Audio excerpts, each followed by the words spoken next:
Blog Talk Radio.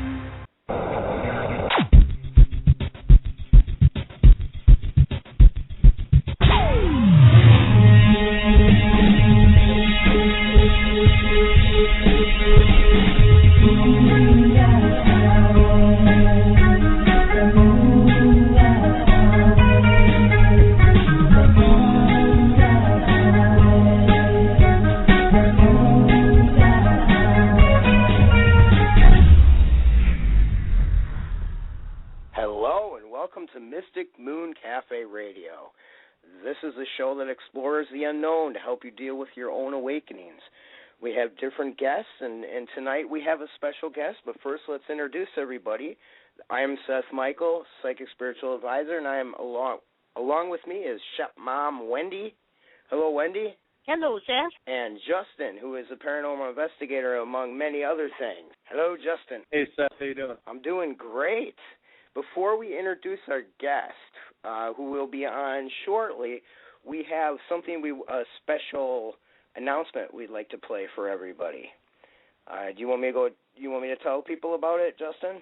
Yeah, go ahead and tell them really quick, and we'll play the audio. So. That sounds good. It's concerning the movie The Conjuring, and many of you that follow Mystic Moon Cafe and some of our other shows knows that we've had Andrea Perron, who was the oldest girl depicted in the movie, who wrote a book that the movie was based on, and she was on with us twice. So what we have is a special announcement from her having to do with the actual farmhouse, and having a lot to do with the thrill seekers who track down the locations that movies are based on, that kind of thing. So I'm just right now going to play that segment for you that Justin had for us.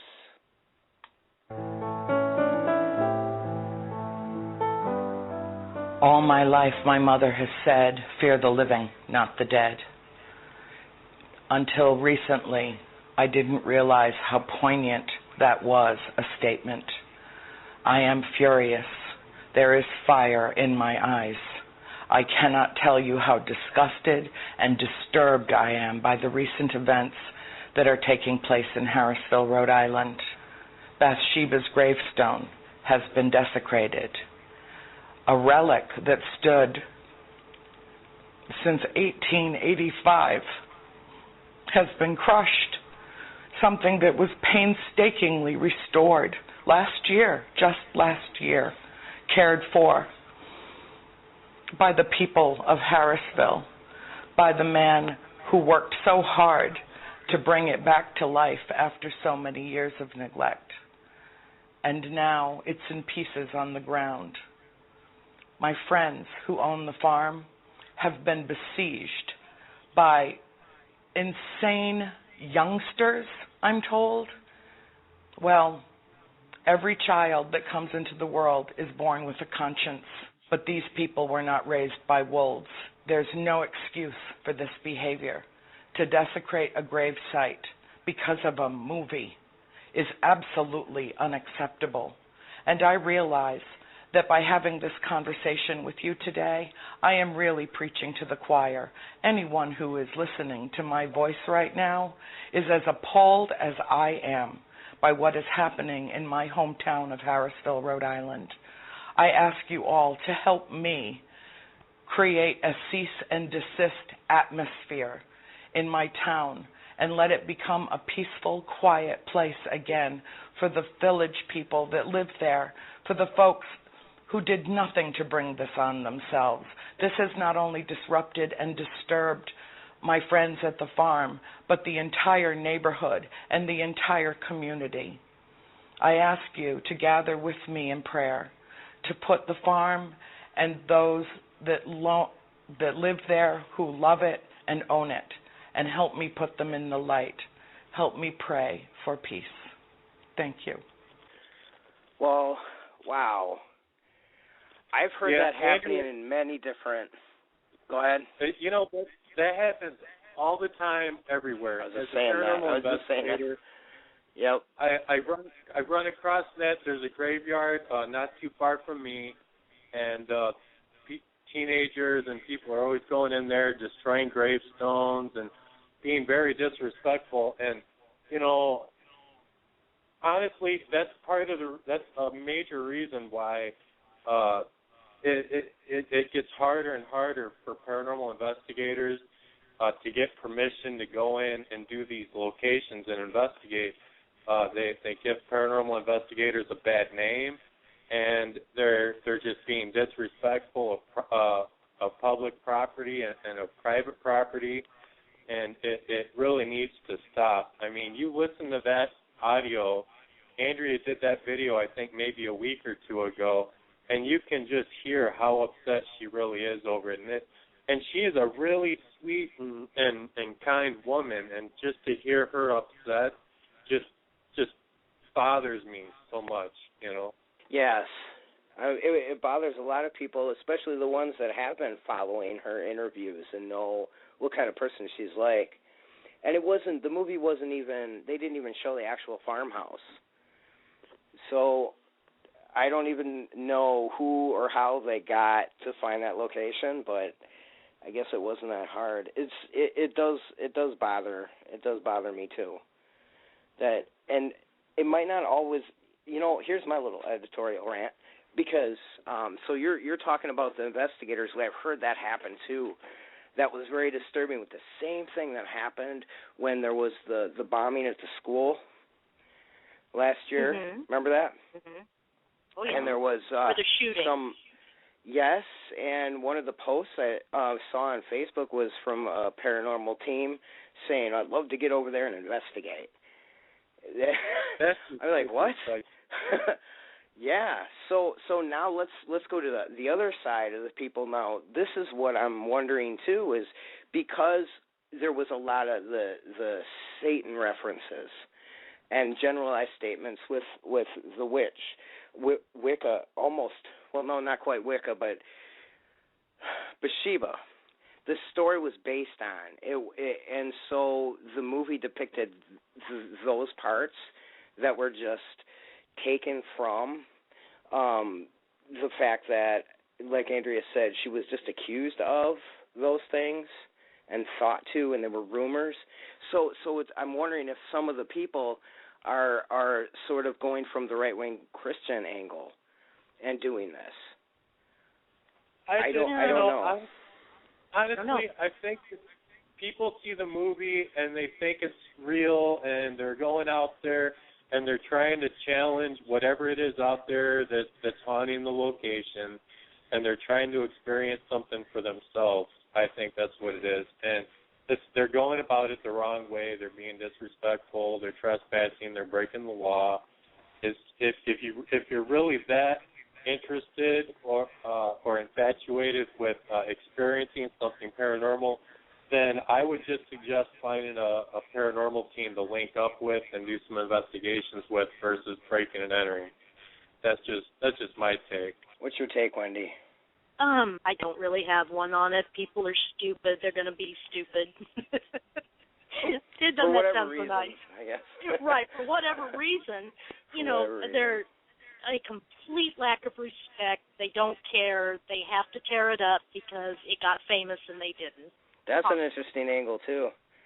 Yeah. So that's what we're doing. That's what she's asking us to do, us and our listeners and whoever watched the video, to keep visualizing and praying or meditating on peace for the family. I'm sure it's going to blow over. I think Amityville had the same problem. And a lot of people are comparing this to that too. So. Mm-hmm. Yeah, that was really difficult for them too. I can't imagine, I just remember trying to live June, your life. I remember June telling me about that. She was out in the Rhode Island area, and she drove by the house, and it was completely, there was graffiti all over everything, and it was just a mess, and it was really sad to see. Well, it's a very sad situation. Yeah, and like Anthony said, we just need to pray for her and continue to spread the word to respect the owners of that farmhouse and to pretty much stay away from that house. Yeah, exactly. So I want to tell people, too, this is my first time running the studio, so I get to play with all the fun buttons. So this is for the events that are going on. It's vandalism.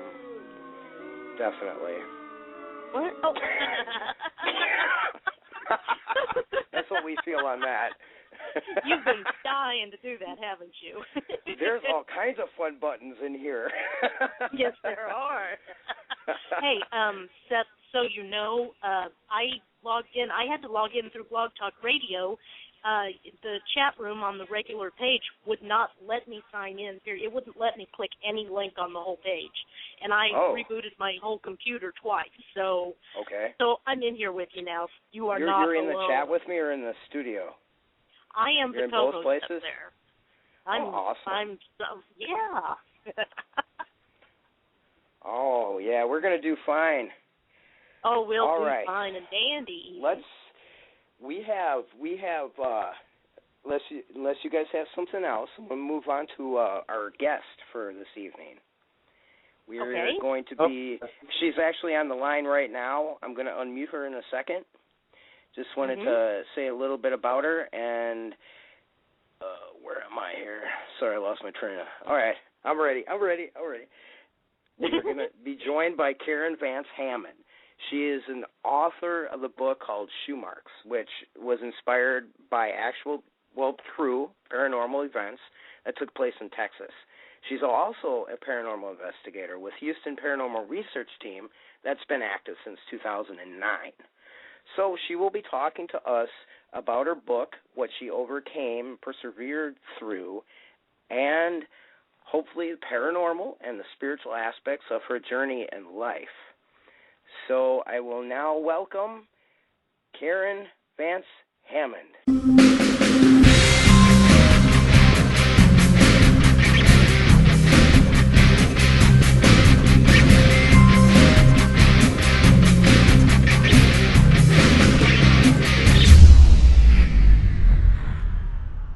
I'm so happy to be here. Thank you so much for inviting me on the show and encouraging me. And it's just an honor to be here. Thank you. Yes, we all feel honored as well. We're going to have a great time. Oh, yeah. I've heard your show many times. Really? Oh, yes, I have. Cool. Yes, sometimes I can't get in the chat room, though, but I have chimed in a few times, to hear the show. Mm-hmm. Oh, wonderful. Well, we appreciate that. Well, you're welcome. So, do you want to start with, let's see, the book? Shoe Marks is a story that is inspired by true events. And if you like the paranormal, if you like The Conjuring, which I went to go see, which is absolutely fabulous, and if you like paranormal activity, Shoe Marks is right up your alley. This, one of the things that really inspired me that's the wrong word, but that I'm just so grateful for is this novel has taken off in such a way that I never dreamed. This is my first novel, and I never even fathomed the idea of the fabulous reviews that it has gotten, and I am so thankful for that. And also the story behind Shoe Marks is absolutely incredible. In fact, it's chilling. Would you be willing to tell us a little bit about that? Sure. And I especially want to know, how did you come across it? Did you read an article about it? See a movie? Actually, no. I actually met the person that lived inside of the Horton house. I was actually in a mall, and there was this woman that was sitting by herself, and I was by myself, and I went over to the table, and I said, "So you won't have to sit by yourself. Do you mind if I join you?" And she said, "No, of course not, sweetheart." And so we started talking, found out that we had a lot in common, and then we went over to Starbucks for a coffee, and she said, "I want to tell you something. Since you and I have swapped paranormal stories and the fact that you lived in a house that had paranormal activity in, which I did," she said, "I've lived in a home that's had paranormal activity for over 25 years, And I was absolutely floored, and I said, tell me more. I am really interested. And so she did. Her name was Jennifer Stone. And when she told me her story of what her family had to endure, I went back to her, and I said, you know, I've been thinking about you, Jen. I really have. Of course, she gave me her telephone number, and I went to visit her, and I said, I have really been thinking about your story. I cannot get it off my mind. I said, this is absolutely incredible. This is not a story where you just lay in the bed, turn on a camera, and wait for something to happen. I said, I have never in my life contemplated writing a novel. I've never even contemplated writing a book, maybe a short story. No. Because of the fact that I do have dyslexia, I do have a learning disability, and I'm not ashamed of that. And so that's something that I can also share with people. But I said, I want to at least attempt, if I can at least attempt to tell your story, I would love to do that. And she gave me permission to do so. It took 2 years of investigation, 2 years of going to the courthouse, 2 years of going inside of the Horton house, which I got to do for 3 days in a row, 2 years of hearing her story, 2 years of making sure that I got everything in chronological order to write this novel. After I wrote the novel, it took me 6 weeks to write the first draft, and I mean, that computer was smoking hot. Because I had so much to share. I had so much to tell.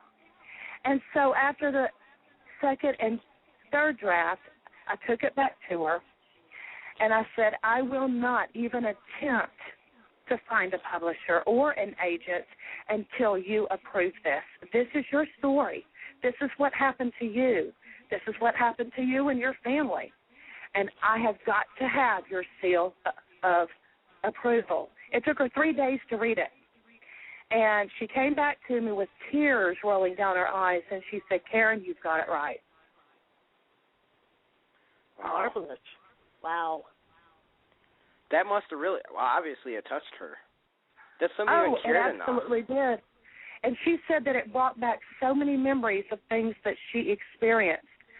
Now, according to what has happened in her life and what has happened to Maggie Horton, back in 1896. So Maggie, let's back up. Maggie Horton is the fictional character in your book, or is that's actual person that lived? According to the research, it is an actual person. Okay, got it. An actual person, yes. According to what we understand and according to court records, in 1896, Maggie and James Horton had homesteaded a house here in Texas. After her first baby was born, which happened to be a boy, 3 days later she was dead. Her husband, James Horton, told the people at the funeral, the graveside service, that she had died from dehydration and exhaustion, which was a lie. Now, the house had sat vacant. James Horton left everything behind. The only thing that he took with him was just a few things, because the people that moved in after him and the realtors and the contractors that came in and cleaned up the place, he had left a lot of things behind. He got out of that house fast. He also gave his baby up for adoption, and he was never seen again, not for a very, very, very long time. Now, the Horton house had sat vacant, almost in ruins. At one time, town wanted to turn it into a Horton museum. Another time, they wanted to turn it into a business. Of course, that never materialized. And then it started to sell back in the 30s. And several people moved in. They moved right back out. Some people even left furniture behind. Now, it was rumor in the town that the house had paranormal activity in it. But what was sad was... Well, like what was reported? Maggie. That Maggie's spirit was in the home. Like where that is what was reported. Voices? Yes, absolutely. Oh, okay. You got it. Absolutely. Now, in 1944, and I'm going to slow down. In 1944, this is World War II time, and I have this in the book. Mm-hmm.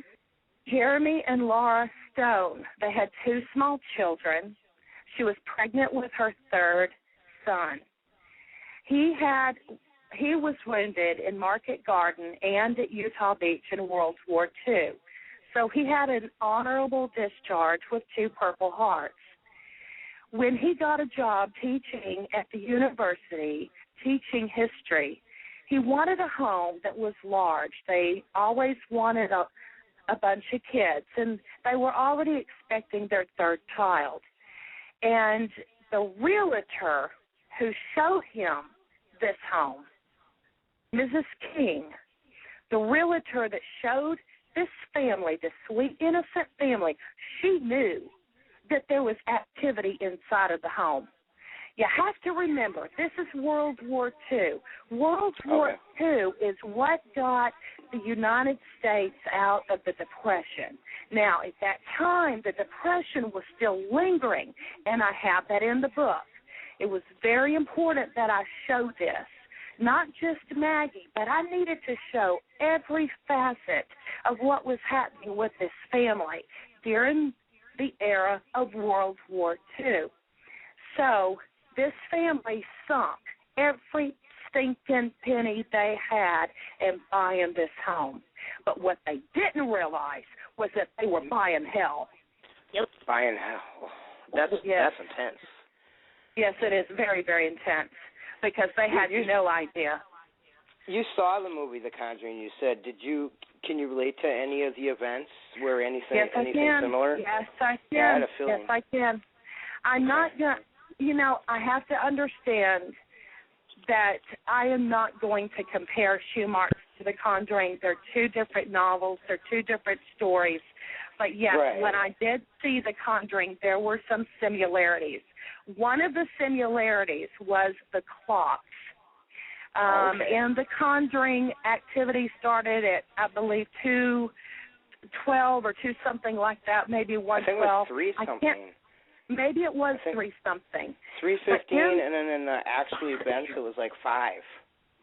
Right, but in the Horton home, the Horton house, they never can keep their clocks set. They are always set at 9 o'clock. No matter if you set it at 10 o'clock in the morning, you're going to look back a few minutes later, and they're going to be at 9 o'clock. Jennifer said that she could see the actual hands move to 9 o'clock.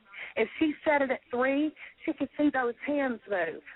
And it was never set at 8:59. It was never set at 9:01. They were always set at 9 o'clock. Does anyone know what happened in that house at 9 o'clock? Yeah, absolutely. Absolutely. Now, according to when this family moved in, when Jennifer Stone's father, his name was Jeremy, when he proceeded to put the key in the keyhole, the door opened on its own, and that is when the paranormal activity started. They thought that they were buying something totally beautiful and innocent, and they were going to be happy for the rest of their lives. Now, when that door opened, Jeremy said, "Oh, honey, it's just the wind." There were subtle things that started happening first. A door would open. They would hear footsteps. They would hear creaking. And Jeremy would say, "Oh, honey, it's nothing. Please don't worry about it. You're pregnant. You're hormonal. Please don't worry about it. It's an old home. You're going to have creaks. You're going to have a little wind. It is going to be cold from time to time. Don't worry about it." Laura was pregnant, like I said, with her 3rd child. And when she went to go downstairs and she was almost ready to give birth, maybe a couple of weeks before she was due, she went down and she flicked on the light switch, and all of the dishes were stacked. There were towels on the floor, knives on the floor, forks on the floor. It looked like a tornado had gotten in that room. And she blamed the kids for it, but no, it was not. And she went to her husband, And she said, something is in this home. You've got to quit telling me to calm down. You've got to quit telling me that I'm just hormonal. Something's in this house. There's doors opening. There's lights going on and on. I'm freezing. And then I come in the kitchen, and the kitchen is totally in disarray. You explain that to me. Don't tell me to calm down anymore. It was at that time that their little dachshund named Honey had noticed these 2 long indentions in the floor by the banister, and they were filled with some kind of a liquid. Well, Honey started to lap it up, and Robert is the very first one that went and got his dad and said, Dad, something's wrong with our dog. There's some red stuff on her snout. And when the husband, Jeremy, came downstairs, now this is still when the kitchen stuff was going on. When Jeremy came downstairs and he saw that, he said, that is blood. That is a smell I will never forget from World War II. I know exactly what this is. And they needed answers. They didn't know where to go. It was absolutely horrific in that house. There was a point in time. I just want to make sure that I'm following correctly. This is in the 30s that this happened? This particular portion? This is 1944. 1944. Okay. There was not. You're right. There was not anything available, really. No, there wasn't. 4 people going through this. Okay. All right. I just want to make sure I'm getting it correctly. Okay, got it. Yes. And one of the things that I really felt that I needed to bring out is not only the fact with their paranormal activity in the home, not only the fact were these kids so scared to death to where they couldn't even sleep in their own bed. Laura was absolutely scared to death. Jeremy was starting to admit that something was in the home. But one of the things that I really wanted to bring out in Shoe Marks was not only the paranormal activity, but I also felt like that it was important that I bring out the horrible, horrible post-traumatic stress disorder that he was having to deal with. After all, he held dead people in his arms his comrades after they were wounded. So he had horrible post-traumatic stress disorder. So he had a lot on his plate. Now, one of the things that they really needed to know was what in the world was in this home. When Robert and Jennifer went into the barn, they found an old motorbike that had cobwebs on it. They found an old furniture that was up in the hayloft, and they went up there and they said, oh, Mommy's about to have the baby. This is so cool. She doesn't have any furniture yet. Why don't we go ahead and we paint it for her? But what the kids didn't understand was that they were painting Maggie Horton's furniture and bringing it in the house. Yes. Okay, wow. Yes. So then, so more activity. Oh, yes, absolutely. Yes. I tell you what. Excuse me, I'm allergic to Houston. One of the things that... Don't you live in Houston? Yep. Uh-oh. It's hot down here. We have palm trees. We don't have snow or seasons. It's hot constantly. No. It's a very, very wet heat, a very moist heat. It is very humid here. Ew. But anyway, oh yeah. But Missouri's like that too. But one of the things is that, the activity even got worse. You have to understand, Maggie was only 16 years of age when she died. And if you can imagine losing your life at 16 and then staying in that house, I would be very angry too. But they always knew when paranormal activity was going to start. It would become very, very cold, extremely cold in the house, so cold to where you could see your breath.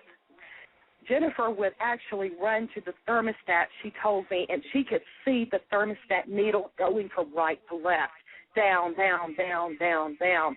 And many times they just huddled together and just waited. There was one time where the kids were playing checkers, and I also have this in the book, where they were playing checkers, and one of the checkers actually elevated in the air and dropped. Then they started to hear something upstairs, like heavy boots or heavy women's shoes, very heavy steps. The chandelier would actually shimmy above them, and they were scared to death. They went to go see what in the world was bouncing, and when they got on the stairs, they saw a ball that was being bounced against the wall, hit the floor, and caught in thin air. Bounce and hit the wall, hit the floor, and caught in thin air. On the very next step, Jennifer's foot made a creaking sound, and the ball dropped, and they heard footsteps running away. There was another time right after James Colin Stone was born. They hear, Mama, Mama, Mama, Mama, Mama. And Laura thought that it was either Robert. You did or that really Jennifer. early, by the way. Yes. You get the show. Very well. Yes. Very, very eerie sounding, because that's the way that it was presented to me. Mama, Mama. Right. Ooh. She gets up, Laura gets up thinking that it's one of the kids, and when she walks out into the hallway, she has this breeze that hits her so suddenly that it blows her hair back. Mama, Mama, Mama, want to play, Mama? And she goes into James Colin Stone. Now, this is a baby that isn't even walking yet, and that baby is suspended in thin air in front of a moving rocking chair. Now, you explain that to me. Jennifer goes in. She starts screaming. Laura gets up and starts screaming. Jennifer gets up. She's crying. She's scared to death. Laura pulls on the baby and feels a tug. And audibly, they heard, "This is my baby. That one's yours." And pointed to a baby doll that they had found into the barn. Okay, wow. Oh, boy. Wow. So obviously there's a whole slew of them. Oh, yes. Now, I don't know how many spirits there were. We do know that Maggie Horton was in that home.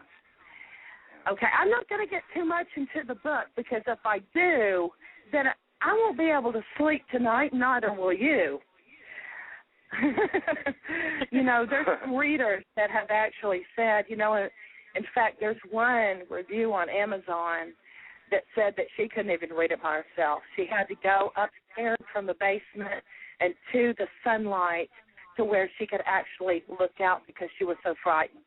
I mean, this book, not only is the story told with such accuracy, but I wanted to make sure that I also gave homage and respect to Maggie Horton. Now, these people, they needed answers. They didn't know what to do. They had blood in the shoe marks. They had a baby suspended in thin air. They never could keep the clock set. They had knives shooting across the room. Of course, I'm sure that you've read that. So many things have happened, just so many things, and they needed answers, and they didn't know where to go. Well, Jeremy is very frustrated. Number one, he has to leave his wife behind in that house alone while the kids are at school with a young toddler, and he decides to go ahead and get this book about spirits and demons. He has no idea what he's dealing with, because you have to understand, this is a Christian family. They did not know what they're dealing with. They had no idea. They didn't know if it was evil. They didn't know if it was friendly. They had no idea. And they kept praying, Lord, please make whatever it is go away, make it go away, make it go away, make it go away. So he gets home and he brings home this book. And Jennifer notices, or her friend notices, Judith, in chapter 3 to use sage. Well, of course, that is a common method. It's been a common method for a very, very long time. So They light the sage. They go in each corner of the home. They read chapter Psalm 91, and they pray that nothing evil shall enter this home. But what they weren't, I don't think that they were saying it right. They meant it from the heart. Nothing evil shall enter this home, but only good. When the paranormal investigators came in, Laura said, I prayed that nothing evil would be in this house. And Dr. Kermit Carter said, but you don't understand, Maggie's not evil. So she never left. Well, that's good. That's good that he saw it like that. Yes, you know, absolutely. That absolutely. actually is a relief to know. Yeah. Now, one of the things, too, and like I said, that I felt like that I needed to get to Jeremy, is that the post-traumatic stress disorder really had a toll on him, and I really wanted to bring that out because I needed to show this to, you know, not only, like I said, was his family dealing with such horrible events in their lives, but I felt like that it was important that I show every aspect of his family. Now, back in World War II, there wasn't a lot of food available. There was a lot of rationing, and I'm sure that y'all know this. They were getting out of the Depression. So in the United States, people had what was called victory gardens, and they also had victory gardens in England as well. But Roosevelt wanted us, the United States, to also have victory gardens too. Now, when Jeremy went out, when he held that shovel, that spade, and he started digging, he lost himself in the war. He was back in World War II, digging a foxhole. And his wife says, yes, and his wife says, Jeremy, I've been standing here for 5 minutes. Aren't you ready for lunch? And he looks up, and he already dug 6 feet. I mean, totally lost himself. But what he didn't realize was when the next spade went inside the dirt, he hit something hard. And he found an arm bone, and he found a leg bone, and he found a rib cage, and he found a skull, and he found legs, and he found feet, and he found the shoes with half the heels missing that Maggie Horton was wearing. Maggie Horton was buried on that property, and they didn't even know it. Oh. Holy cow. What a rude awakening. Yeah, exactly. I wonder if it kind of put 2 and 2 together for them, though. It did. Like, no wonder. Yeah. Laura wanted to move immediately, but they couldn't because they sunk every penny they had in that home. They could not move. You were lucky if you could even get a house in 1944. You were lucky if you could even sell a house in 1944 because a lot of people didn't have any money. There were still people that were on the side of the streets in their cars with signs saying, please feed me, I lost my house. So they could not move, but the only thing that they could do was have answers. Now, one of the things is that they did go to a psychiatrist. Now, they weren't crazy, but they were instructed to. And the psychiatrist said, look, we know one of the things that you do need to do, you've got to try to make some contact. You have to. And he told them one of the worst things and the best things that the doctor could have told them. Go ahead and get a Ouija board. Not a good idea. What year was this again? This now 1944. Flash forward to. Yeah, okay. I know that's when we were first in that scene. So all this happened in the same year? This happened over a couple of years. Oh, okay. Not all in the same year because they lived in the house for a very long time. Okay, and you have to understand why. So okay. I start chapter 2 in 1944. But beyond that, I do not give years because when Jennifer was telling me her story, when I was taking notes, when I was going down to the courthouse, making sure that what she told me was correct, because I actually found people who lived in the Horton house before her parents bought it. And so I had to make sure that everything was correct. And one of the family members was Jan Oliver. And she said, I'm not going back in that house. You cannot pay me $1 million to go back into that house. I'm not going. So even people that lived in the home before the Stones took over, there was paranormal activity in it. Yeah. Because I was wondering, too, the spiritualist movement, I think that was before 1944. I'm sure, because Ouija boards were sometimes used for that, for of course the they were, seances. yes. In fact, Ouija boards, in fact, when I did my research, I actually described the Ouija board that they used in the novel. I wanted to make sure that I had it right. Mm-hmm. And so Ouija boards were way back then. I looked at some of them online that were in the 1700s. So... I did want to say, though, I thought you did a wonderful job of describing it. I mean, I could picture it right there. Oh, well, thank you so much. Thank you. But, they had to have something, and then they ended up calling a paranormal investigator because they needed help. Now, you have to understand, this is the Bible Belt. This is the South, okay? Back in that time, I mean, everything was about the war, okay? You went to church on Sunday, you took a bath on Saturday night, you attended the church dance, and you don't talk about paranormal activity in your home. No way. Well, that's what I was wondering. I didn't know you were going to go to, like, it was going to lead to the Ouija board. I thought more they would be advised to get a priest. Well, that's one of the things. Especially. That is one of the things that they were encouraged to do, but instead they took a different route themselves. They decided to get somebody in there. Back to the South, I mean, if you even said, hey, do you know anybody that's an investigator? Honey, they're going to put you away. They're going to come and call the cops and put a white vest on you, and they're going to take you to the funny farm, and you're not going to get out. They had to be very, very secretive about it, very secretive. The only people that actually knew, of course, there were a lot of people that knew that the house was haunted because even people in the town told the Stones, oh, no, you don't want to go in that house. I ain't going there. No, that house has activity in it. No, you don't want to go there.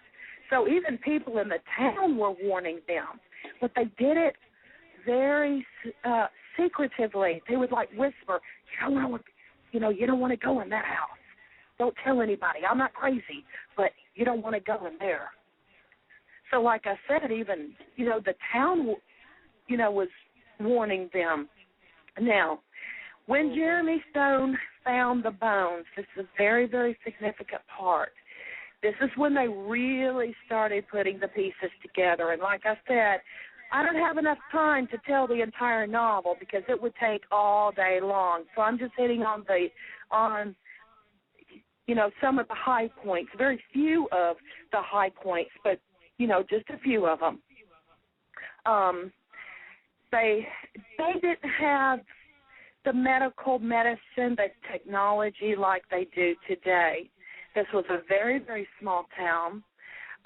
In fact, there wasn't even a hospital in the town. They had to go to another town to get medical treatment. So what they did was that they called the sheriff, and the sheriff came out, and the coroner at that time took the body to a makeshift morgue there in this small town. When the coroner rolled the body over, the skeletal pieces over, they saw that Maggie Horton's skull had been split in two. Some of her ribs were broken. And the doctor said she didn't die from dehydration and exhaustion. She was beaten to death. Absolutely horrific. Yeah, like Nikki in the chat room says, that poor woman. Oh, yeah. It's unreal. Absolutely sad. Very, very sad. And, of course, I can't see the chat room because I can't get into the chat room. So any questions or comments, you're going to have to verbally relay them to me because I can't see them. I couldn't get in tonight either. Yeah.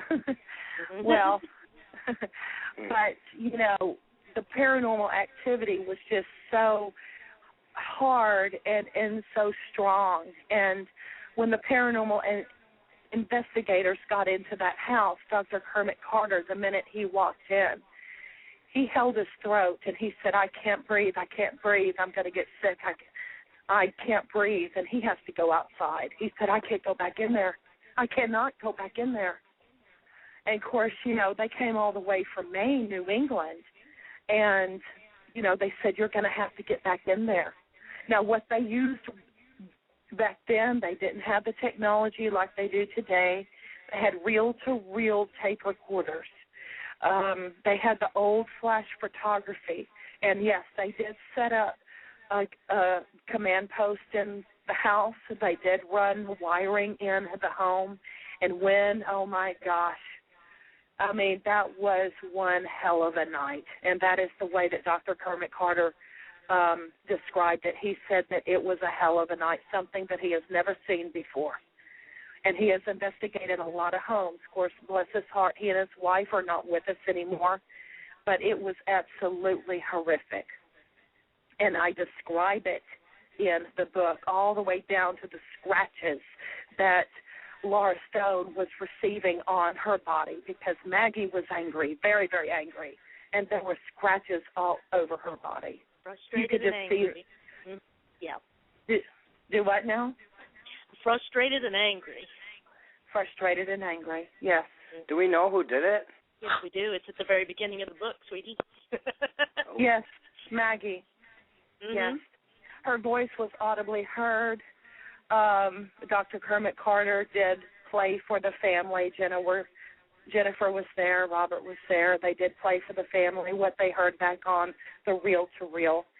Now, in the investigation that I did in writing this novel, of course, like I said, it is my very first one. I do have another one out, and I'm going to talk about that in just a few minutes.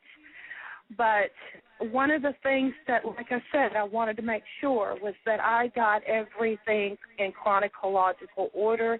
I wanted to make sure that the paranormal activity was right. I did not want to fabricate anything as far as the paranormal activity that Jennifer and her family had to endure. But when the investigation was going on, when I was going to courthouse records and trying to drum up family members, I was only able to drum up one, and like I said, that was Jan Oliver, and she said that she would never go back in that house again. But when the family was moving in, and I'm going to back up just a little bit, when the family was moving in, there was a mover named Willie. I have that in the book as well. I'm sure that you read it. And he said, oh, I know about this house. He said, you're going to move in here, and you're going to move right back out. And so even he knew about it. So, but the family, they needed help. They needed closure. They needed something to go on. They started putting the clues together. Now, I was able, when I went inside of the Horton home, when I was writing this novel, and like I said, this is my first one, and I was scared to death to write it because I didn't know what I was doing, but I did the very best that I could. And I had to go inside of the Horton house.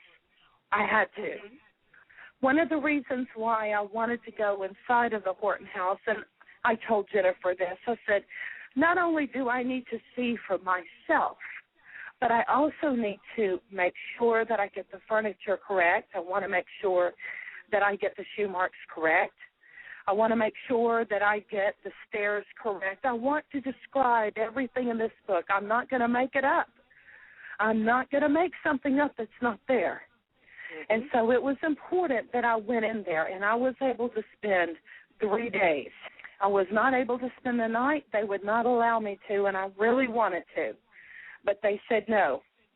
But they said for your safety, you can go in there during the day, and you can spend all day if you want to. And I did exactly that. I left my child with a babysitter, and that's exactly what I did. Now, did you see the shoe marks there at the base of the stairs? Absolutely. About wow. 6 inches long. Yes, I did. They're about 6 inches long. They're about probably around 12 inches apart. There's one shoe mark that is a little bit placed longer than the other. I was able to put my fingers in it. The wood was moist. It was not hard, but it was moist. And you have to understand back then when they built those homes, They didn't have the beautiful, shiny floors like they do today, unless, of course, if they waxed them over and over again. But it was planked flooring. Planked flooring, of course, is where you take your 2x4s and you actually put them, that was your flooring. And then they would put a beautiful wax on them that would make them shiny, and they called it planked flooring. But, yes, I was able to see the shoe marks. I was able to hear singing, very, very faint. One of the things that Maggie Horton liked to do, and I was telling a friend of mine the other night about this, she loved hymns because she went to church. Mm-hmm. Now, this is the type of singing that I heard. That's what I heard. Heavy, heavy vibrato sounding. Very, very faint, though. I could not even make out what she was singing, but I could hear it. I also heard footsteps coming down the stairs and going up the stairs. I felt hot spots. I felt cold spots, cold to the bone spots. Now, also when I was writing shoe marks, some people have asked me this. Did I experience paranormal activity when I was writing shoe marks? Yes, I did. When I was downstairs, we were in our house, and I was downstairs writing, I felt a hand on top of my head going all the way down the back of my head and landing at the shoulders. But I always heard this. In fact, I am in a group, a paranormal investigative group here down in Houston, and I've always learned, of course I don't ever want to use the word always, but I've learned that when you go into a home, you take something with you. After all, you're touching a life. You're speaking to a life that used to be alive. It just doesn't have any skin anymore. You see what I'm saying? Mm-hmm. So you take Preaching that to the with choir. you. Yeah. So you take that with you. Now, did I take a little piece of Maggie with me? I could have. It's possible. There was another time that I was writing, and I felt a very, very warm, almost kind of like when you stand near a stove, that kind of hot.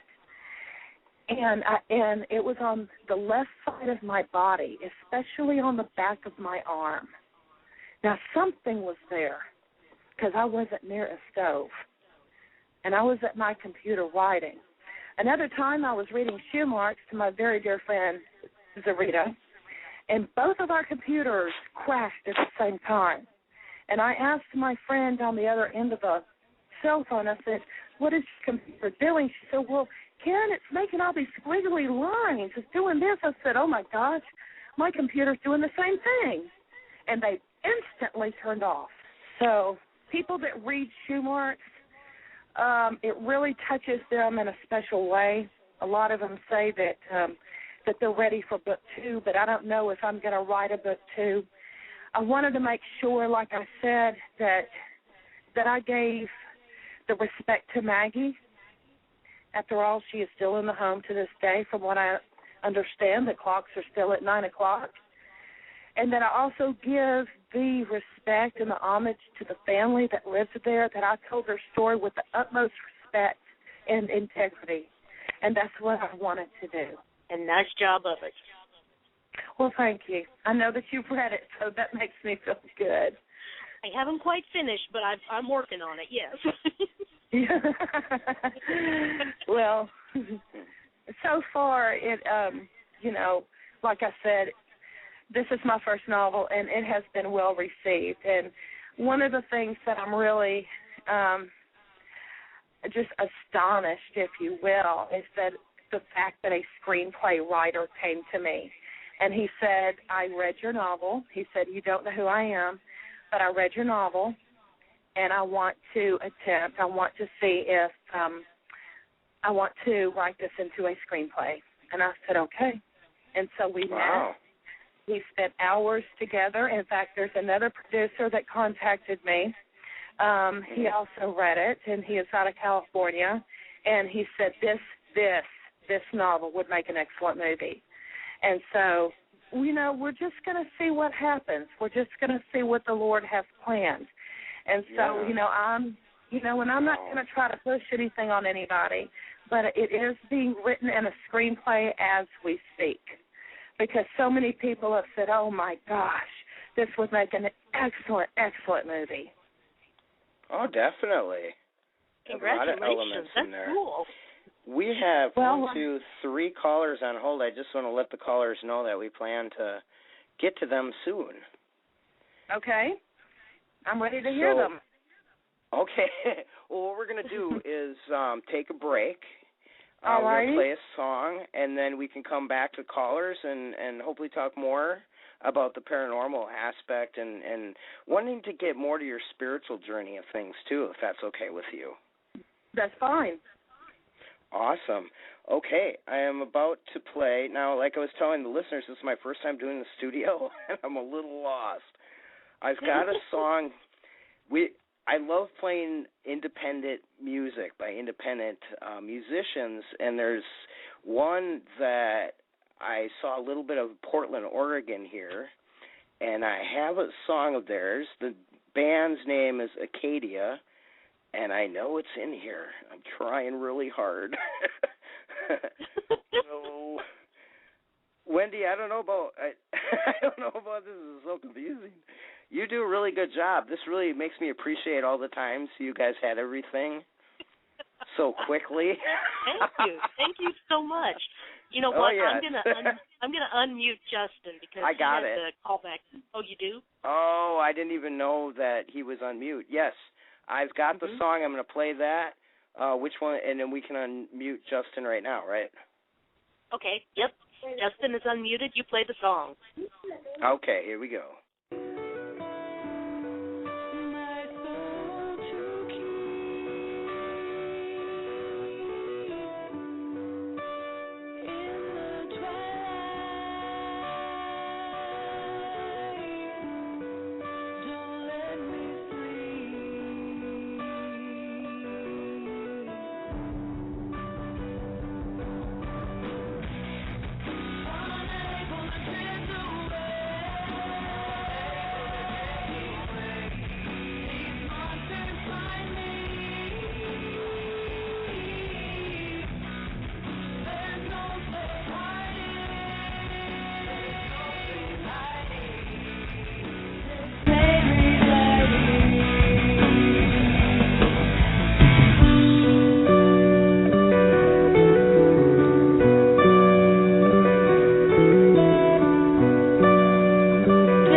to the second half of Mystic Moon Cafe Radio. We are talking with Karen Vance Hammond about her book, Shoe Marks, and the true events that inspired it, as well as other topics, such as your paranormal group that we're about to talk about, correct? And some more on your spiritual journey. That's right. You want to take some calls first? All right. Let's see if I can do this. Oh, caller? Hello. Hello. 402 area code. Hello. Welcome. Hi. Marty Will? Yes. Oh, my gosh, did we have an experience 2 nights ago? That was freaky.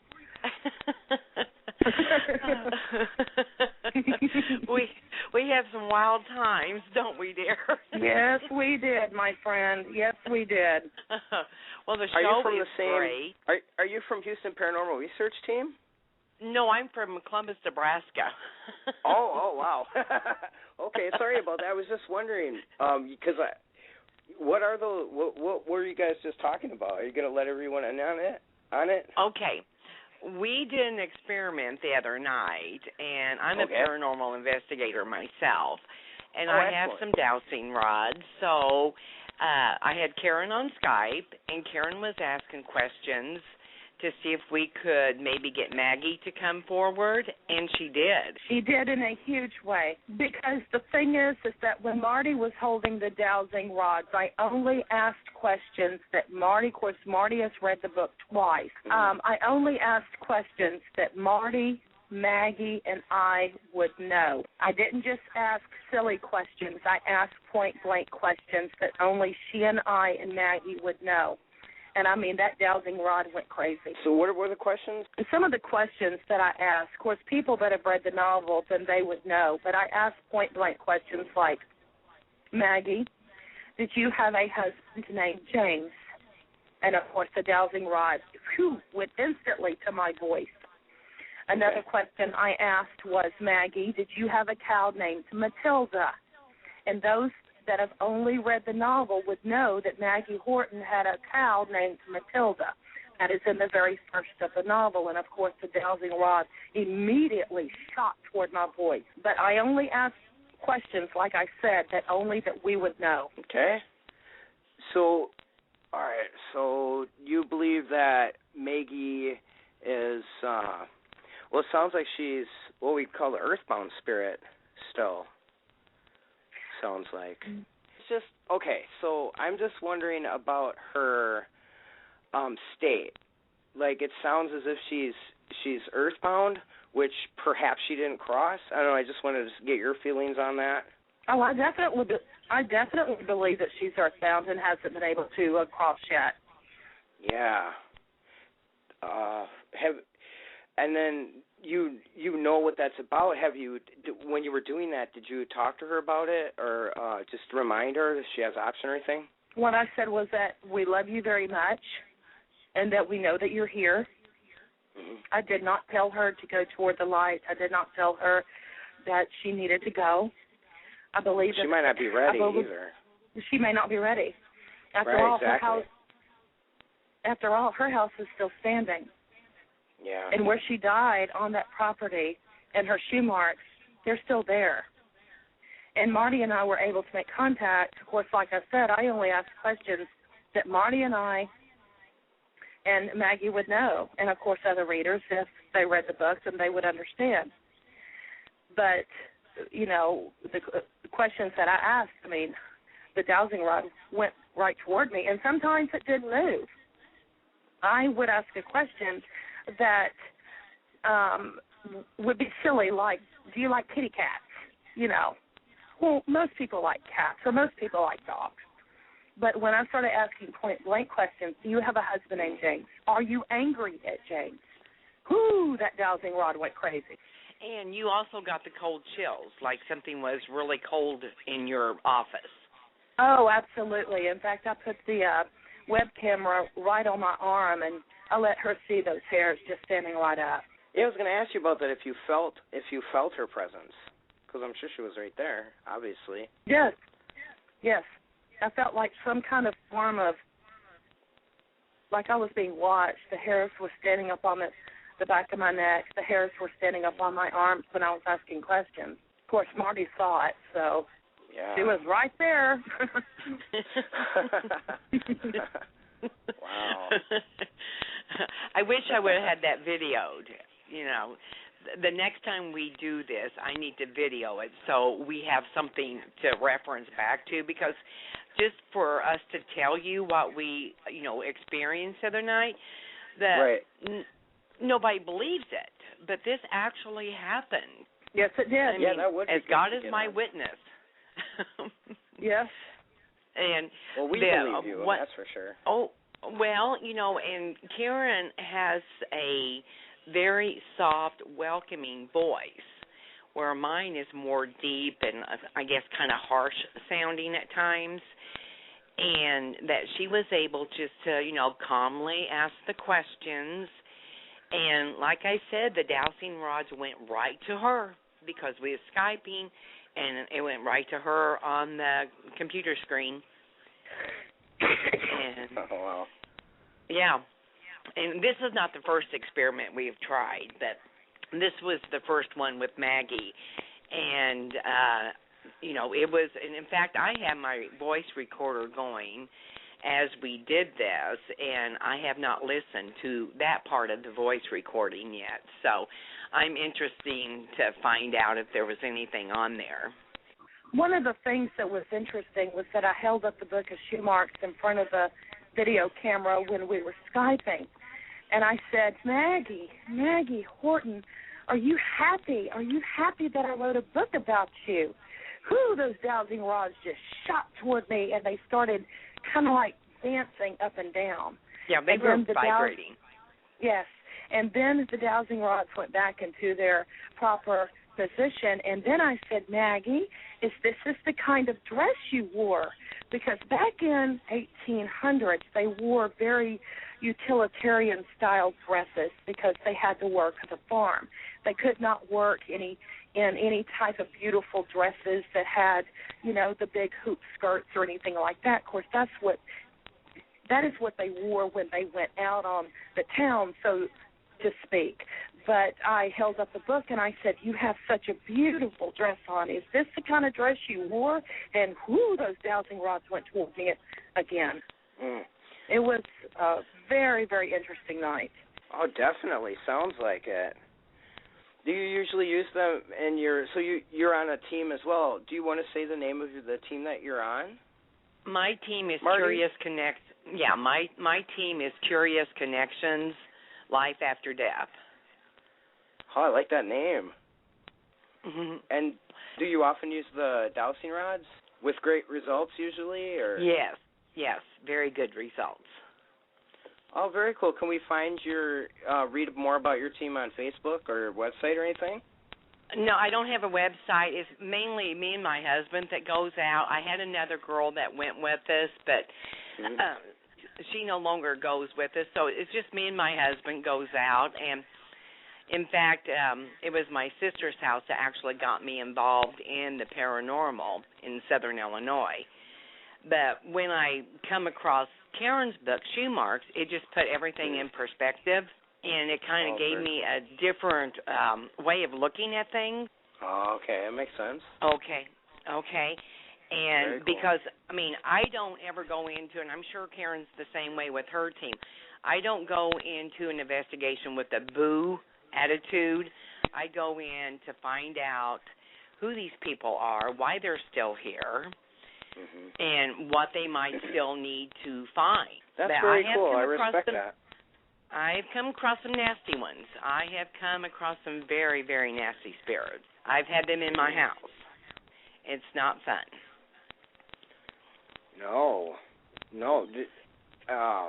Do you mind telling us, how did you get them to leave? Or how did you get peace in your house? Well, I just started saging and called on Archangel Michael and just started saying my prayers, and I had all my windows open, my doors open, and I came and sat back down on the couch, and pretty soon whatever was in the house flew out the east window, knocked the mini blinds off and the curtain, and I've not had any problems since. Whew. Wow. Well, yeah. But I mean, my stories are nothing compared to what Karen's book.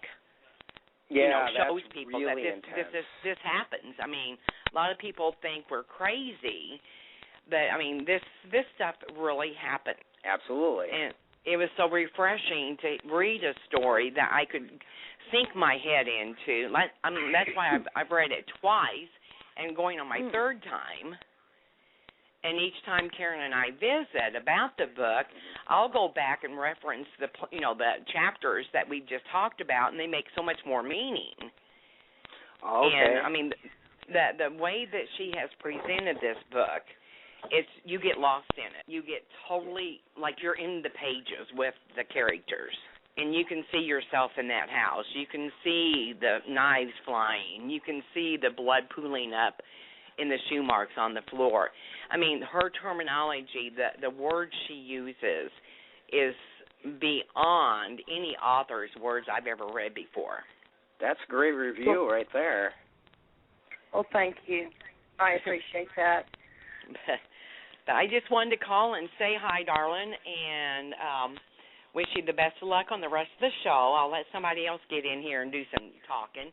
Oh, Marty, thank you so much, and you know that I love your heart dearly, and we will speak soon. Yes, we will, dear. Okay. Okay, honey. Bye-bye. Bye-bye. Appreciate you calling, Marty.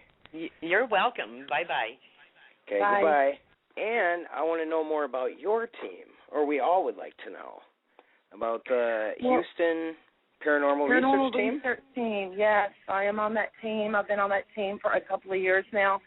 Very, very popular team. Of course, Houston is a very large city, the third largest in the United States. I believe that we've surpassed Chicago. I'm not real sure. I have to look on the stats on that.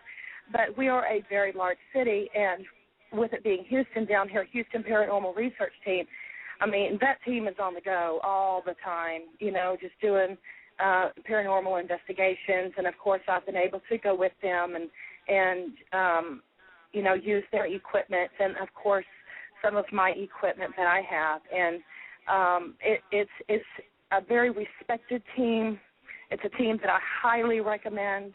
They've done traveling all over Texas. They've even gone into Louisiana. And if there's a problem that the people down here in the South, especially in Texas, are having, Houston is a very reputable team and very serious about what they do. And so, but one of the things that I want you to ask, if you ever look up Houston Paranormal Research Team, and if you see my picture, please don't look at that picture. Oh, my gosh, it's awful. Oh, that's not even me. I don't look like that. Are you talking about the website? I'm talking about the website, yes. Because I was just about to post the website.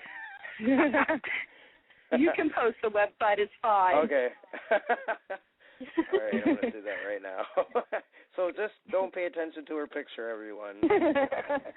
So let's see. There's Nikki's in the room, too, and she's talking about that she currently has a house spirit. So. And Nikki is a pagan Wiccan witchy woman, so. Okay. She's preparing a spirit jar for her. Have set up in a spot in my altar room and trying to figure out who she is. All I know is that she has borrowed several items and not returned them. She gets the name Cammie.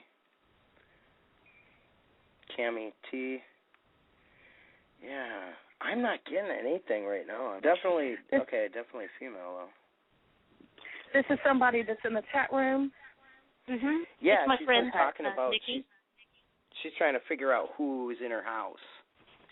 To me, she feels like modern spirit. She's trying to figure out who she is and what she wants. Why is she borrowing things? I think so what I'm getting on that, Nikki, is that it's more she wants to be noticed. It's not mischievous or trying to freak you out. Right. Yeah. I get the feeling that she likes you too. Kids? You must have kids. Or a kid? Huh.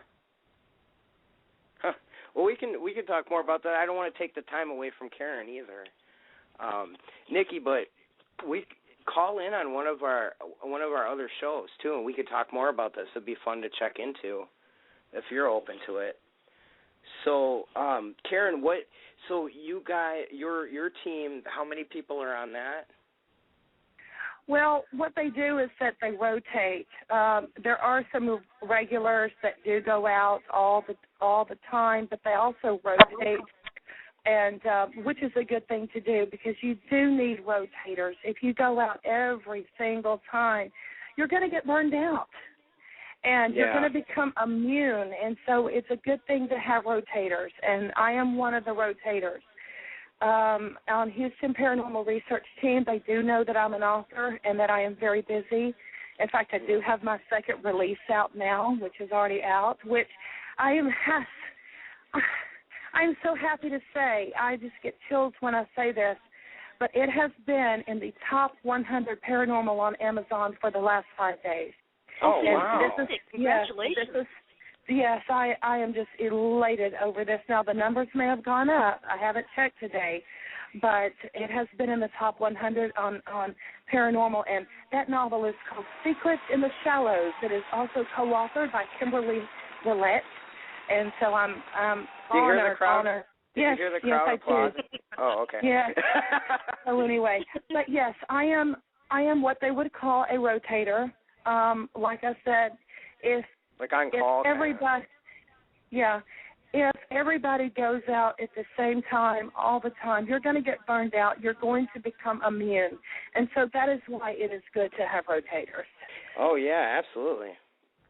We do too. We have a team of we have 5 mediums with 3 investigators, and we rotate whenever possible.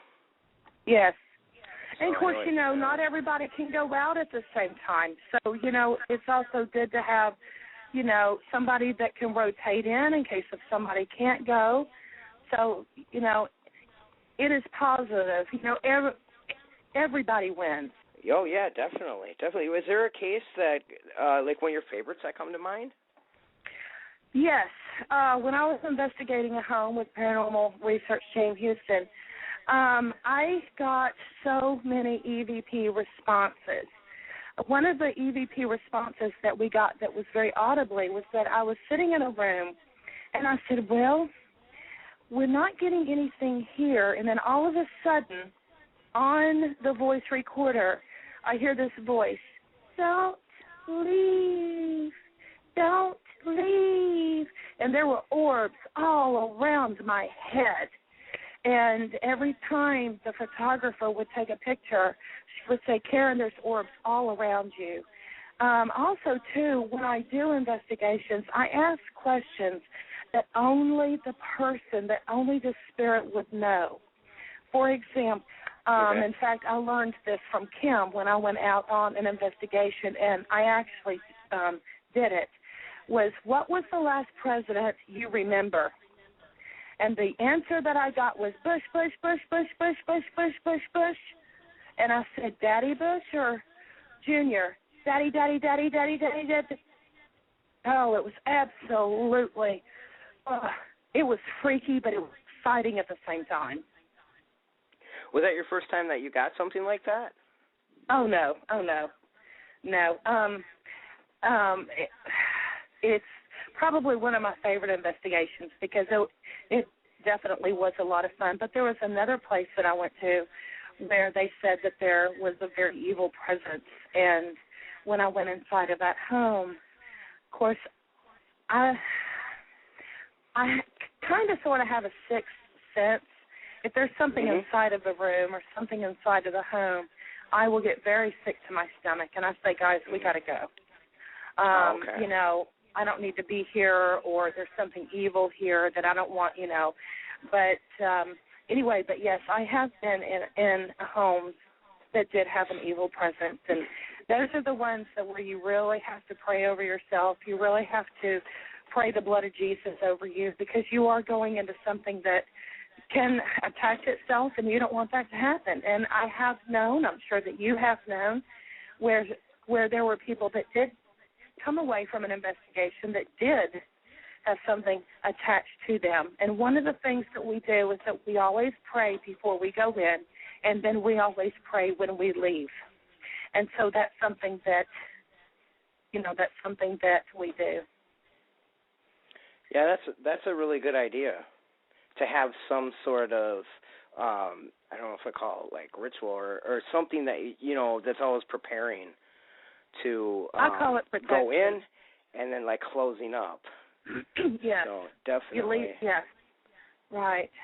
And okay, I want to go back to that one. So was that a kid? A child's voice? I don't know. It did not sound like it sounded like a young woman or a girl, but it did not sound like a little kid.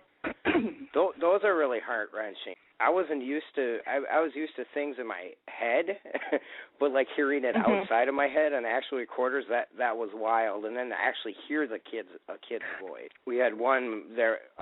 One of our other mediums had it was a kid's voice saying, "Help me" or something like, "Does my mommy know I passed?" Oh. I was like, whoa. Oh, I know, right? Oh, God.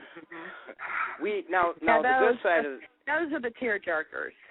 Those are the upside of that is that we go there often because our director of investigations, she does a tour there. So many of our mediums are there every third Thursday, and if possible, we're there if anyone's open to crossing. If they approach us and are willing, or wants to. So. We haven't come across her again, so perhaps she already did. Right. But yeah, that is like gets your heartstrings. Like, oh. Oh yeah, definitely. Karen, I have a feeling that you are in touch, like what you said about being sensitive with your abilities. One thing that I do not call myself a medium. I won't do that because I don't feel like that I have that gift. I do not call myself a psychic. I do not have that gift. But when I am on investigations, if something is a very, very strong feeling or very odd feeling that I feel, I will tell the leader of the paranormal research team. But under no circumstances, and I want to get that clear, under no circumstances am I a medium. I don't have that gift. I have not been blessed with that, and I am not a psychic. I have not been blessed with that. I cannot see into the future. I cannot see what's going to happen in someone's life. I cannot, tell you certain things that people want to know. When is your next love going to come along? Are you going to get married? Are you going to have a baby? I don't know. That's up to God. That's not up to me. So, I definitely do not have those gifts. But like I said, on my investigative teams, if I do walk into a room and I feel something strange, I will tell the leader about it.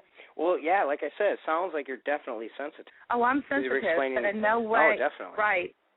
Right. But in no way am I a psychic or do I have psychic abilities. That is not in my makeup. It's not in my deck of cards, in other words. I gotcha. So, Karen, you also have another book coming out. Yes, I do. In fact, it's already out. It is co-authored with the famous Kimberly Brillette. She also has the wonderful YouTube show called What Lies Beyond, and I co-authored this book with her. Actually, we got together and co-authored this novel. It's called Secrets in the Shallows, and it's also a paranormal mystery. Now, if you can imagine two paranormal investigators getting together to write this sensation, well, I tell you what, we did. And it took 18 months to write it. It took a long time to write it because we had to really collaborate with each other. One thing about Kimberly Brillette, and she is a wonderful, wonderful woman. She's very, very talented. She was actually my editor. And I had lost my editor on after I had written Shoemark. She had wanted to go ahead and spend some more time with her grandchildren, and, of course, she had her own YouTube show. And when I got together with Kimberly, I found out that she had edited over 25 books. Some of them have gone on to become bestsellers. She also works for a publishing company as well. And when she told me that she was an editor, I said, hoo-hoo, you're the one I need. And so I sent her it was originally entitled The Monastery Murders. Well, when we got together and we started swapping ideas, what if this happened? What if that happened? I said, Kim, your ideas are incredible. My ideas mesh with yours. We're finishing each other's sentences. Why don't we go ahead and just collaborate on this? And so we did. And so it became Secrets in the Shallows, Series Book 1 of The Monastery Murders. And it is a paranormal mystery. Now, how that novel, and how that novel comes about is that at the very first part of the novel, there is a huge monastery, and this young nun runs out of the monastery that is being chased by an unidentifiable nun who murders her, and she haunts the monastery. And there's several murders that happen after that. We have characters that we have brought in. Some of them are Sheriff Johnson, good-looking hotshot Peter Balkin, which is the forensics of the state of Maine, because I used to live in the state of Maine. We also brought him in as a character. John Smith is the district attorney, along with his fiancée, Katie Warsaw. If you want to look at the book, and like I said, for 5 days, it has been on the top 100 under paranormal on Amazon. In fact, it's gotten very, very high remarks and endorsements, one of those being Bill Dean from Discovery Channel. He had his very own show called he had a segment on a haunting. He has given not only Secrets in the Shallows an endorsement, but he's also given Shoe Marks a raging 5-star review. In fact, when he was reading Shoe Marks, he said that he was 4,000 feet up in the air in a plane going to a convention, and he said he absolutely could not put these books down. So he has also given both of them raging 5-star reviews.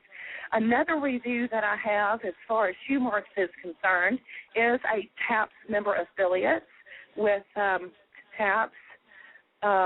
They have given Shoe Marks an endorsement, and also getting another TAPS member to give Secret in the Shallows an endorsement. So I am just so thankful that all these people are coming out of the woodwork that said, look, I know about your novels. I know about Shoe Marks. I really want to give a review about it, and I want to give a review on Secrets. And so that has been such a blessing. Oh, yeah, definitely. It's like a meant-to-be thing. Yes, and I cannot wait to come back on your show. In fact, I believe that I contacted I contacted yes, I sure did. I couldn't think for a minute. I contacted Wendy, and hopefully Kimberly and I can come back on the show and talk about Secret in the Shallows, because I tell you what, it is absolutely it's something that we're very proud of. A lot of people have, oh my gosh, so many people have read it and absolutely cannot believe how phenomenal the story is and the hard work that put into it to write the story. Not only did we use these characters, but when we also start the paranormal in the monastery, we kind of used some of our experience as well to make sure that, it's not too far-fetched. And so, having that experience and being an investigators, and the both of us being investigators, and then coming into the story, I mean, it's like, wow. Yeah, definitely. I love that title, too. Yes, Secrets in the Shallows. We also have another book that is coming out. It's called Devil in the Details. It's book 2. We are working on that. What we did was that when we wrote Secrets in the Shallows, it ended up being a 900-page novel. Now, most people are not going to sit down and read a 900-page novel. It's too long. So what we decided to do is to give Secrets in the Shallows a cliffhanger. And so we also have book 2 coming out, Monastery Murders, Devil in the Details. So if you look on Amazon, under Secrets in the Shallows, you will see the book right there. And you will be able to read the reviews Shallows, about okay. it. Got it. Yeah. Got it. Secrets in the Shallows. Shallows means shallow water. Okay, I'm going to get that for our listeners right now so they could see it, where to purchase it.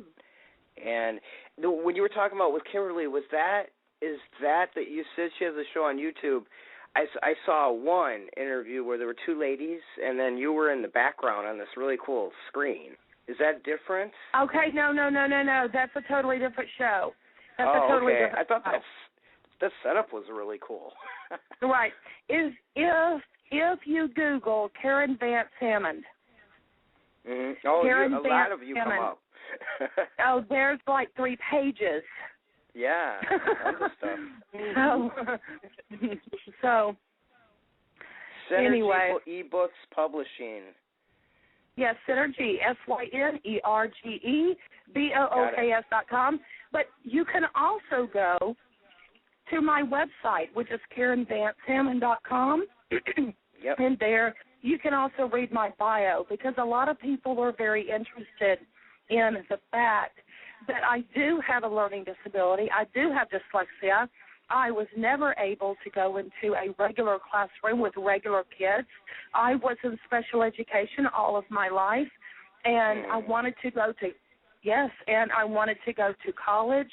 I could not go to a regular college. I had to go to a college that had what was called a learning center, and so I ended up going to University of the Ozarks. They had what was called the Jones Learning Center, and you could also look that up there. And that intrigues a lot of people on how a young woman who has this type of disability, dyslexia, a reading disability, and read my story and say, how in the world did she write an award-winning novel?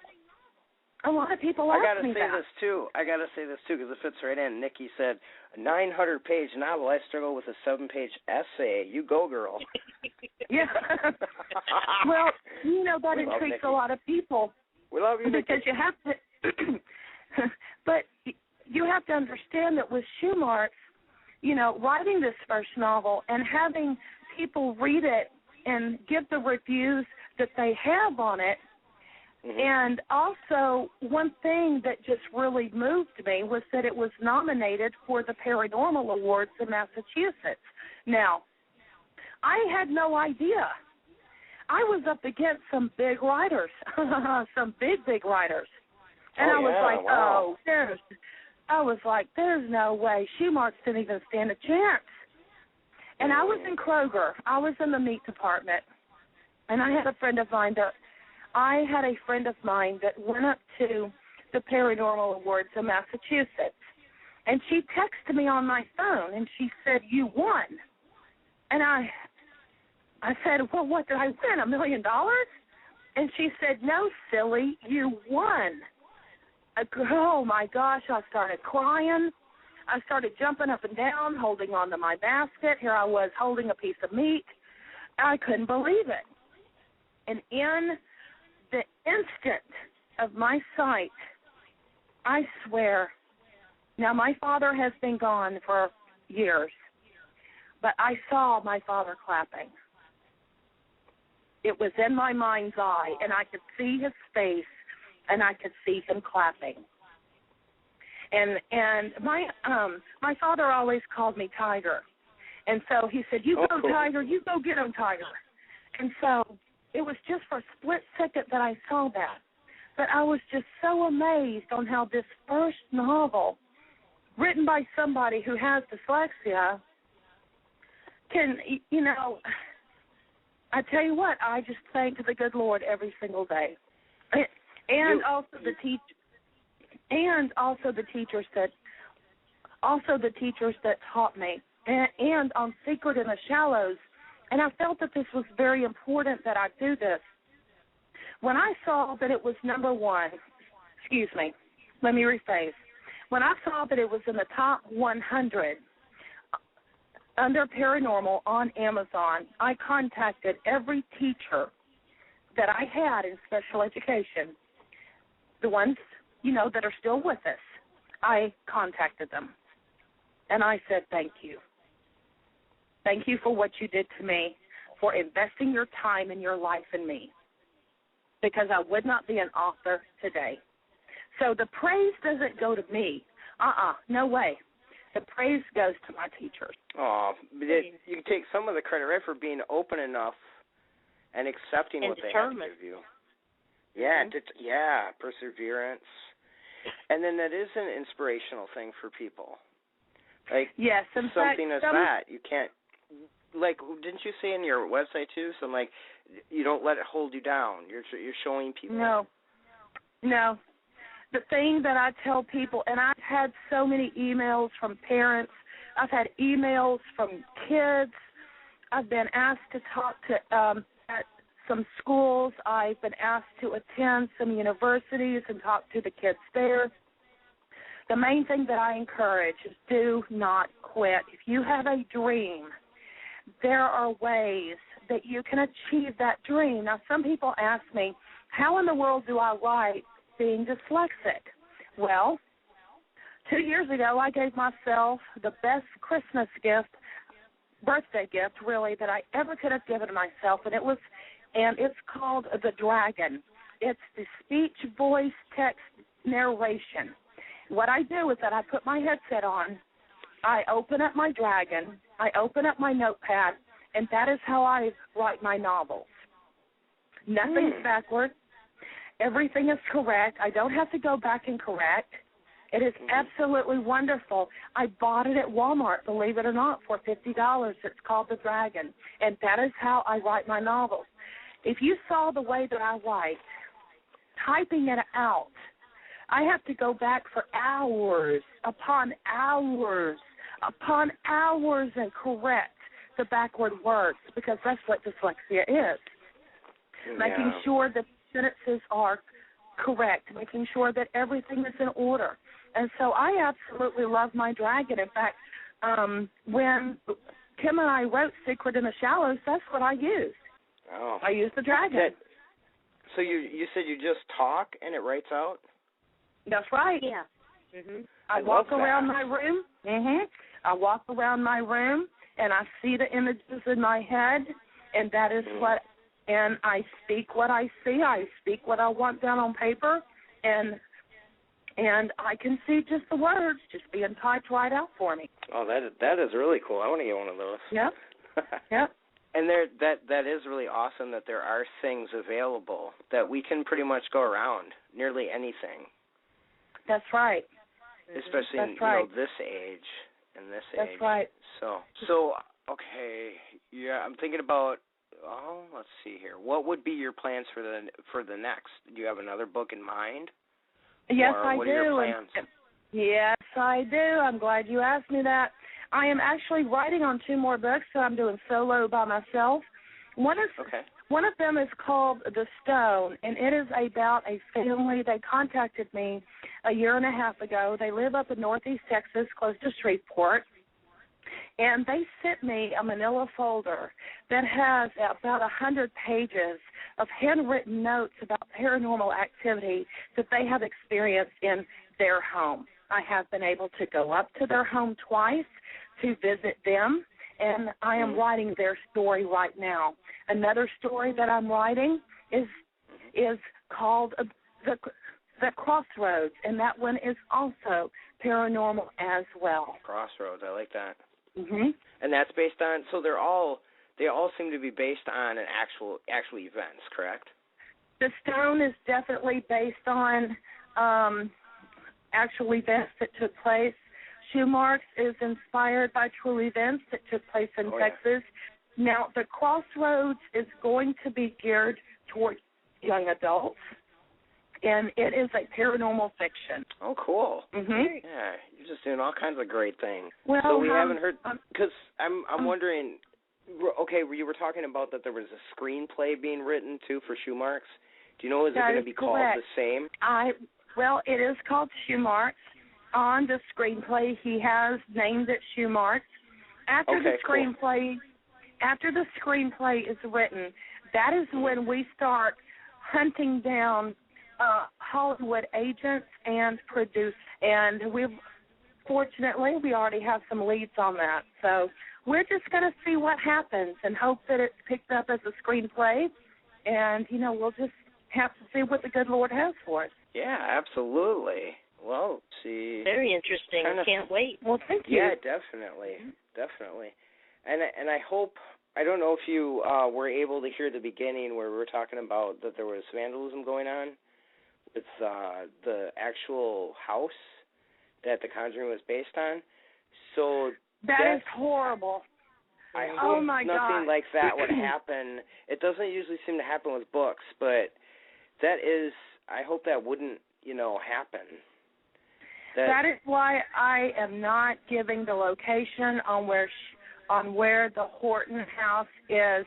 If you can imagine, if I gave the actual location on where that house is, it would be another Rhode Island, and I am not doing that to that sweet family. I understand the heartbreak that Andrea Perrone has, and Andrea Perrin, I understand. In fact, I've actually spoken to her on not only on the telephone once before the movie came out, but I also spoke to her on Facebook as well, and just the heartbreak knowing that kids, mean kids, have desecrated Bathsheba's grave, the barn, over a movie.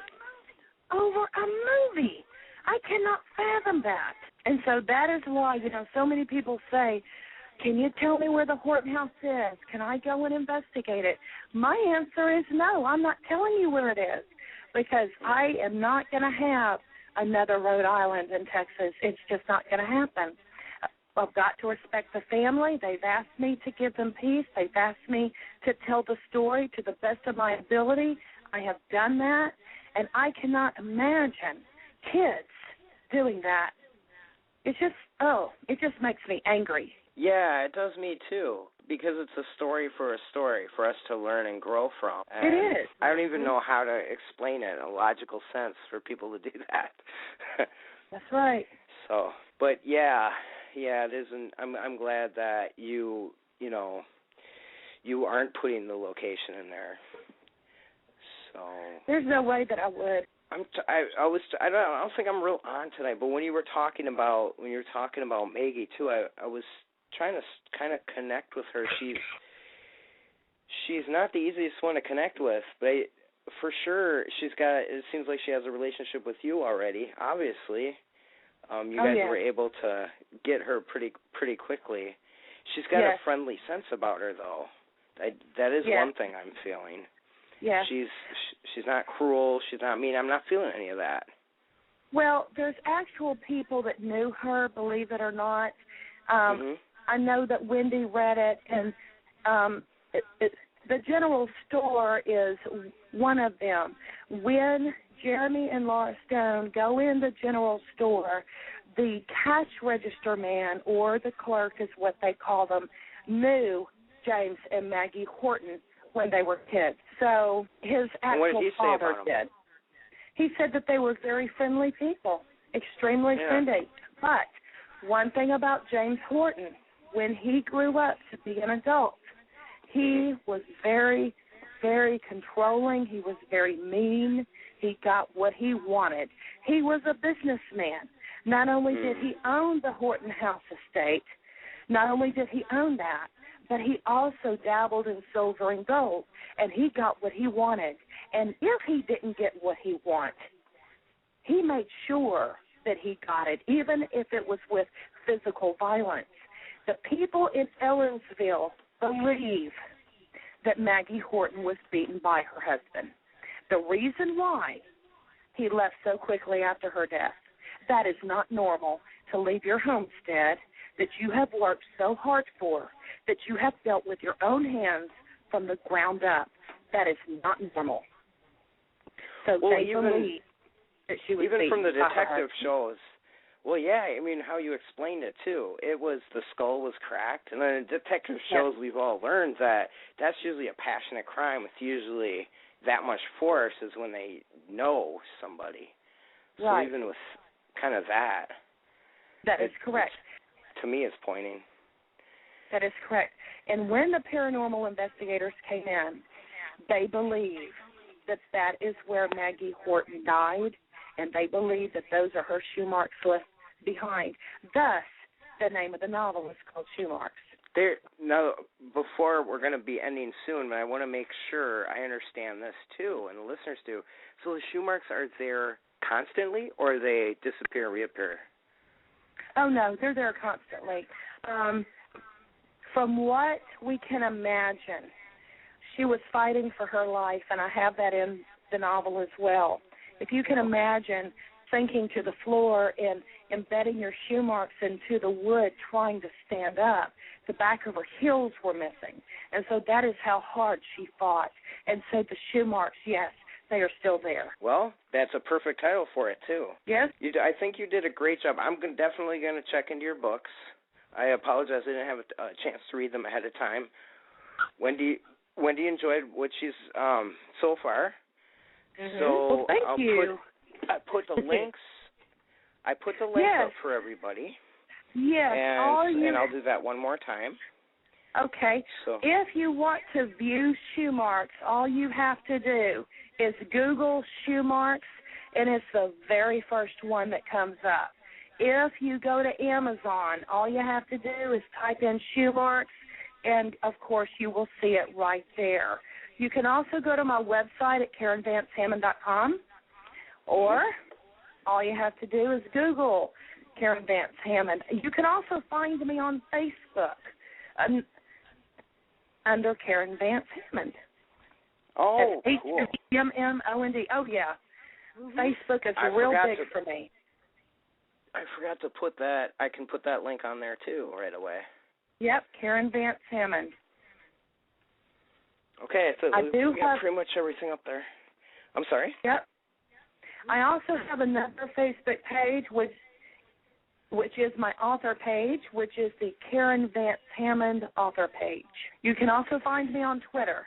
All right. So I'm just about, LinkedIn, of course, you can find me there, but I'm just about on all social networking sites. Oh, very good. And if you want to see shoe marks in the shallows, all you have to do is Google secrets in the shallows, or you can go on Amazon, and all you have to do is type in secrets in the shallows.